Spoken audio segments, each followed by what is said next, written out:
Hello, I'm Amy C. Clarke, and I'm here to introduce The Ringing Bell, a new short story written for Halloween by me, for you. Every year, as a Halloween tradition, I like to read something scary or a little bit gothic. I normally read a new novel or some short stories throughout October, and particularly on the 31st itself, as a way to celebrate those kinds of stories. At the beginning of this month, I thought, wouldn't it be fun if I could share that tradition with you? And make some new art for you to enjoy along with it. And so the idea for this story began. This story and the illustrations that accompany it are completely free, and I don't mind, in fact I'd be absolutely delighted if you enjoyed this story, that you shared it far and wide for everyone to read. The drawings are available to buy on my website if you're interested, at www.amycclarke.com. You can connect with me through my website or on social media to tell me what you thought of it, and if you liked it, which I really hope you do. Happy Halloween! The Ringing Bell. "Aren't you listening?" asked the boy. She blinked, turning to face him. She had forgotten he was there. "I'm listening," she said. "Then what was I saying?" You were telling me a story." The child scrunched up his face at this, disbelieving. "You weren't listening. You've got to listen when people tell you things. That's what Mum says. You have to pay attention. If you don't pay attention, you lose things." She smiled, amused at this little glimpse into his mother's life. "Your mother is a very smart woman." He always seemed like a miracle to her since the day he was born. She had never been able to imagine what he would be like, how he would change and grow. Impossible to imagine another life blooming out of nothingness until it was there in front of her face. "I'm sorry," she said. "I must have zoned out. Go on with your story. I'll catch up." It had been happening a lot recently, the forgetting, the holes. It was never what she would have thought it would be like. Not the dramatic emotional outpouring as she whirled from moment to moment, shocked and sobbing by the appearance of a scarf or a letter landing on the mat without her name on it. It was so much quieter and smaller. Her house was an old one, full of the noises of an old house, and lights that flickered dimly and only worked half of the time. When she went to bed, the pipes creaked and clicked like the squeaking of stairs underfoot or the turning of the front door handle. There was a draught, too, from a warped window frame, and in high winds it echoed like the breath of another sleeper in the room. She was good at ignoring it.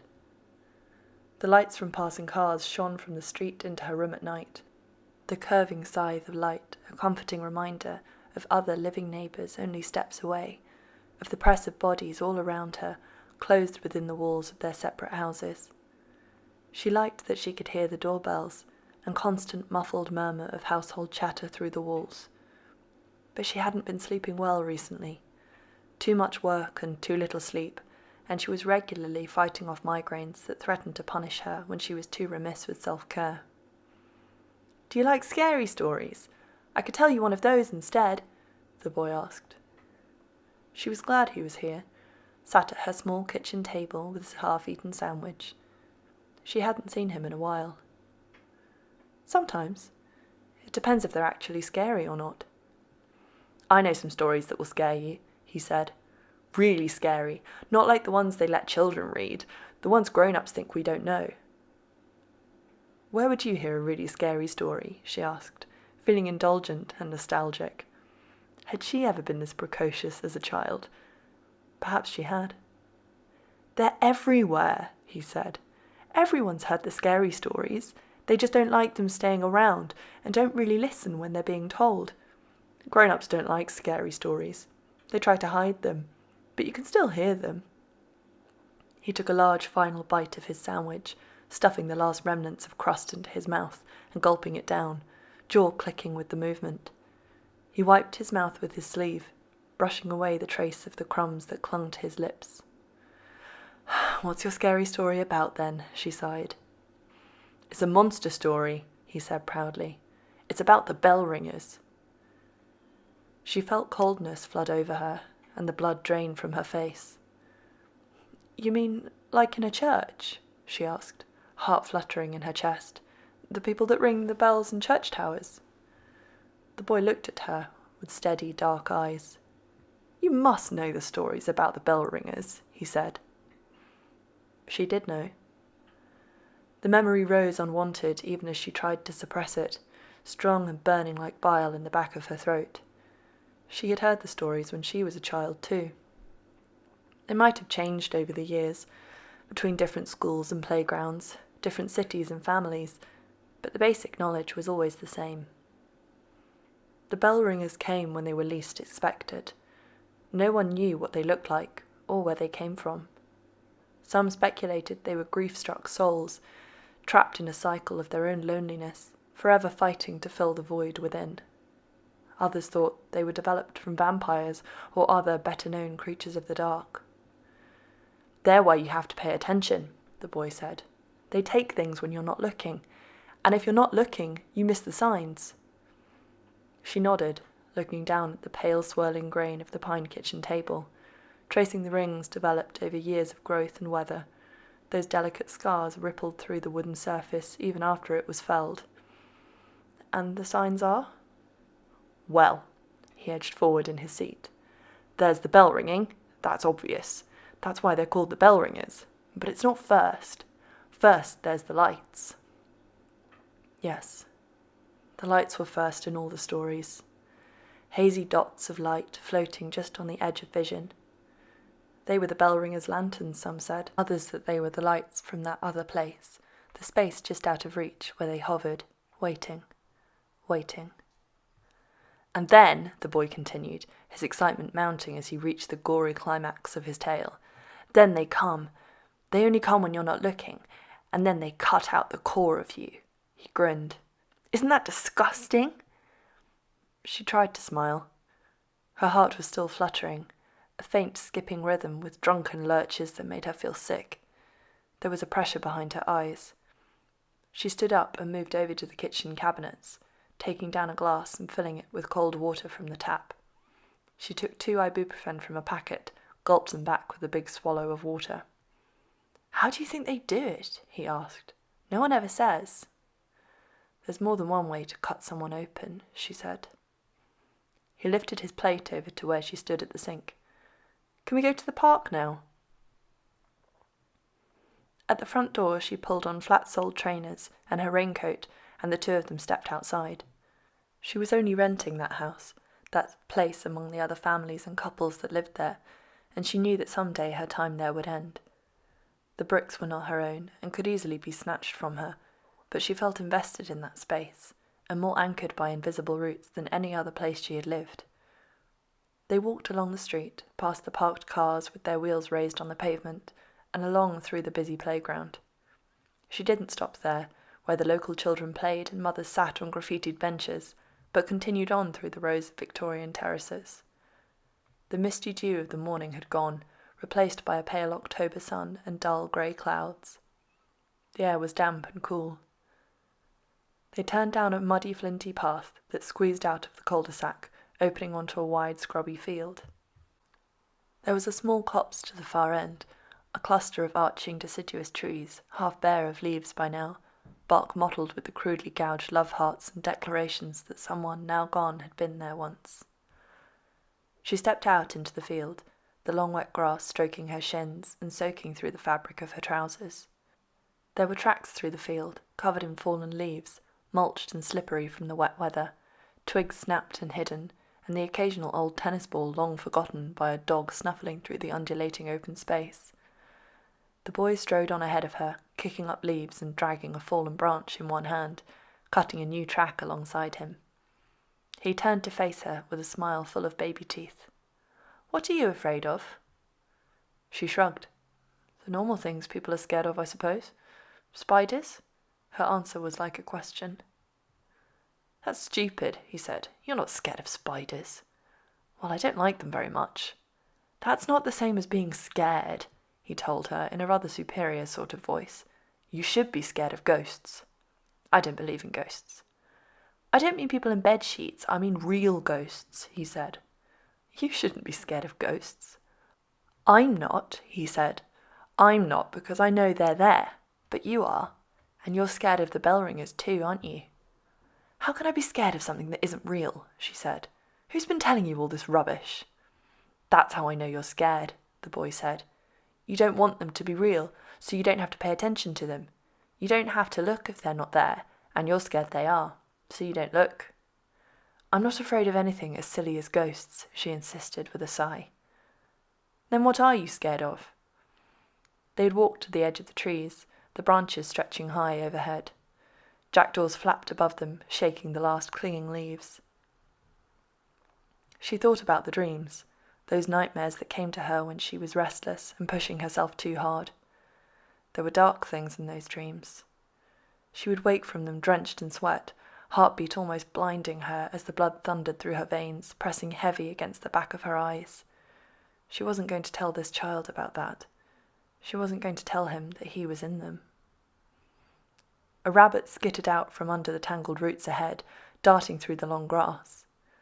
The boy jumped with its movements, flinching as it spun out, white tail bobbing.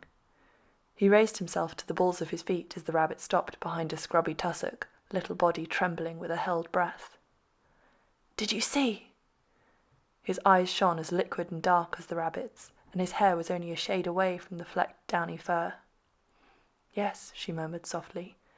They've got a burrow in there, a snug home for the whole rabbit family to hide away safe and sound. What are they hiding from?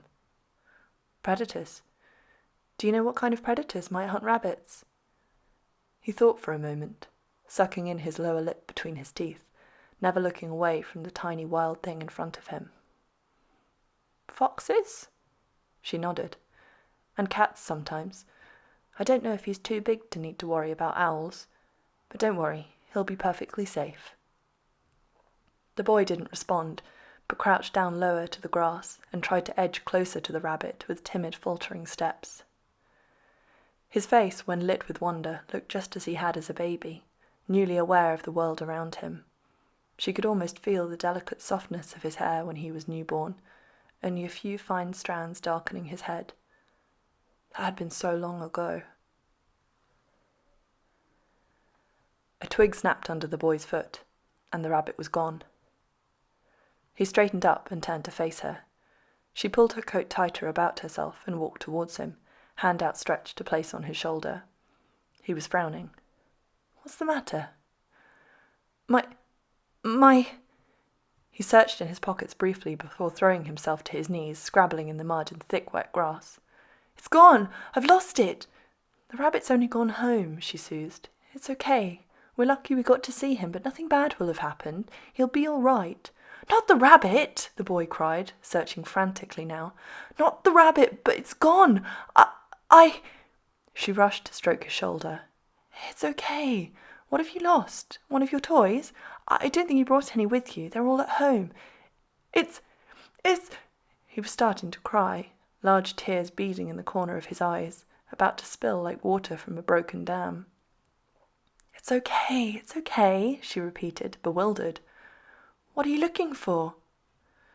The boy sniffled, staring at her with those huge, watery eyes. It's gone now.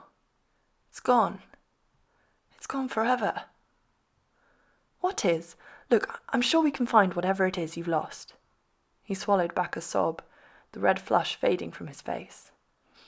No, you can't. It's gone. You can't just get it back because you want to. Okay. She hesitated. How had this afternoon gone so horribly wrong? What could he be talking about? She needed this conversation to end, for them to go back to a brighter moment. His eyes were huge and dark. You know what I'm talking about. You just don't want to let yourself pay attention. Back at the house, she poured him a glass of orange juice. He was calm, as though the dramatics of a few moments ago had never happened.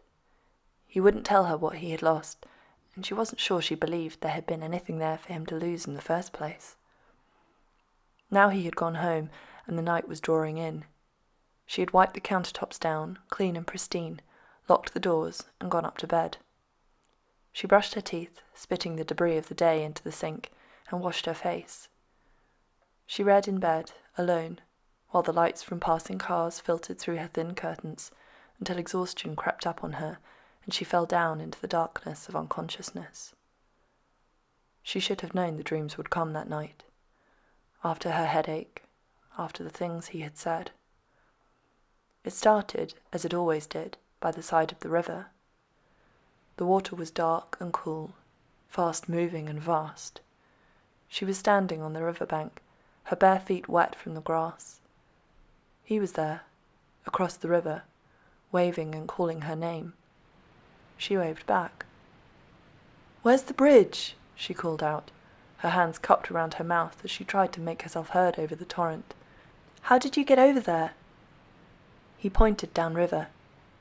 She walked quickly, following the meandering bends in the path. He mirrored her, pausing every now and then to throw stones in the water with a loud and hollow splash. Eventually they came to a bridge, or what remained of one. The wooden boards, once reassuringly solid and regular, had rotted through and collapsed. The rail at each side was half gone, and the boards that remained had slid to unsettling angles, bent nails protruding through the splintered surface. She glanced over. The boy was waving his arms and nodding. This couldn't be the way he had climbed over, she thought. How was she going to get them both back safely? She took one tentative step onto the first board, then another. They held. Awkwardly, feeling dizzy and hating the need to look down to check her footing suspended over the rushing flood of water below, she crept over the bridge. The planks creaked and groaned, and the current seemed to get louder as she made her way to the middle. Her cheeks were cold, whipped by the wind and upswept spray. She crept from the left side to the right, reaching numb fingers for the shattered remains of the railing on that side. The board beneath her feet whined and slid backwards fast. She grabbed for the post, throwing her weight towards it and clutching a handful of splinters. The boy screamed, but it wasn't his voice screaming, it was hers, her throat raw and the noise unrecognizable, and the post crumbled beneath her fingers. She ran over the remaining planks, leaping from gap to gap as the bridge collapsed with a high-pitched screech. She was near the river's edge. Another few steps and she would have him in her arms. Then the floor dropped away from her feet, and she fell down, down, down into the dark water. Splinters, nails, shattered wood rained over her head, splashing into the water with a tinkling delicacy juxtaposed to the fear that rushed through her as the current pulled her under. Or was it a hand about her ankle? Eyes screwed shut, her mouth opened in an endless scream, filling with water, choking her, drowning her. She was thrust from the water like a landed trout, gaping for breath and soaking. She gasped awake. Her pajamas were dripping with sweat, her hair stuck in damp tendrils to her forehead and neck. She pushed down the covers, folding them back to dry in the night air. The carpet of the stairs was comforting between her toes, the creaks of the old house the familiar noise that cradled her rather than the pitching distress of her dreams. She flicked on the light in the kitchen, heading for the kettle. "Do I have to have my breakfast now?" The boy was sitting at her table. She froze, staring at the sight that she couldn't be seeing. "What are you doing here?" she whispered. The sweat had cooled on her skin, making her shiver. "I don't feel very well," he groaned. "My tummy hurts." She moved over to him and felt the raging heat of his forehead. "Do you want something to drink?" He shook his head. "No." His eyes were huge and glossy and dark as he gazed up at her, pleading. "Where does it hurt?" He touched his stomach just beneath the rib cage. "Here." He touched his chest and then the back of his neck, where the vertebrae protruded. She moved to touch him there, and he flinched backwards, tension evident in every line of his body. "Let me see," she asked, her voice soft and low. He flinched again, leaping out of his seat and crouching in a strange animal posture against the back wall.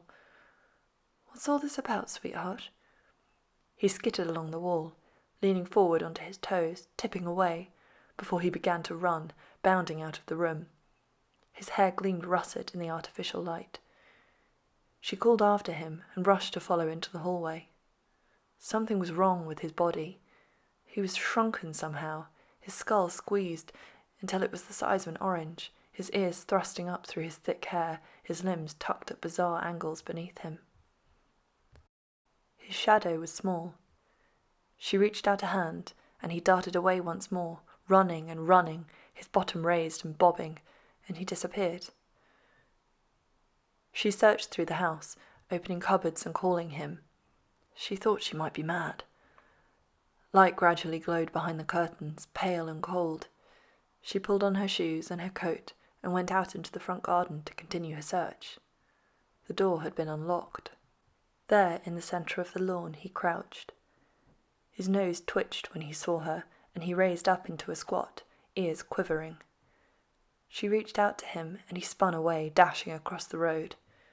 She ran after him, through the streets and the rows of sleeping houses, past the playground and out into the rough, scrubby field. He dashed through the long grass, and she followed, breath burning in her lungs, and her eyes streaming in the cold air as she ran.